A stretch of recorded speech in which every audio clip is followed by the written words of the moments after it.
এক ঘণ্টার চেষ্টায় চট্টগ্রাম নগরীর চিটাগং শপিং কমপ্লেক্সে লাগা আগুন নিয়ন্ত্রণে এসেছে। পুড়ে গেছে মার্কেটের দুটি কাপড়ের দোকান। এই ঘটনায় ফায়ার সার্ভিসের ৮ কর্মী আহত হয়েছেন। বৈদ্যুতিক শর্ট সার্কিট থেকে আগুনের সূত্রপাত বলে প্রাথমিক ধারণা করছে ফায়ার সার্ভিস।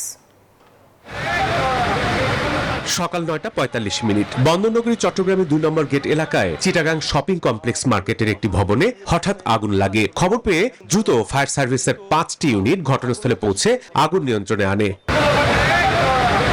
তবে আগুনে পুড়ে যায় দুটি কাপড়ের দোকান। এর মধ্যে একটি দোকান থেকে আগুনের সূত্রপাত হয়েছে বলে জানায় ফায়ার সার্ভিস। ৫টা ইউনিট ঘটনাস্থলে এসে এই শপিং কমপ্লেক্স নম্বর গেট দিয়ে প্রবেশ করার পর প্রচুর আগুন আর হিটের কারণে আমরা ভিতরে প্রথম ব্যাগ পেতে হয়েছে কাছে, কিন্তু বর্তমানে আমরা আগুনটাকে নিয়ন্ত্রণে নিয়ে এসেছি।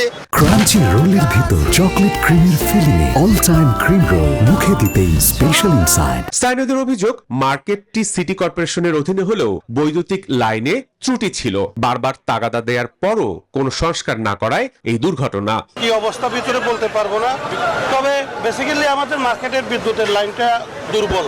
সে থেকে লাগছে তো আমরা জানি না, আমাদেরকে রুখতে দিচ্ছে না, আমরা দেখতেছি না। কিছুদিন আগে রমজানও একবার হয়েছে, তখন জরুরিভাবে ঠিক করা গেছে, কিন্তু প্রায় সময় শর্ট সার্কিট হয়, দোকানেও হয়, এমনি লাইনেও হয়। তবে সিটি কর্পোরেশন কর্তৃপক্ষ দায় এড়িয়ে তদন্ত সাপেক্ষে ব্যবস্থা নেওয়ার আশ্বাস দিলেন।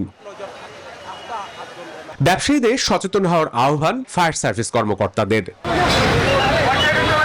Desk report, news 24।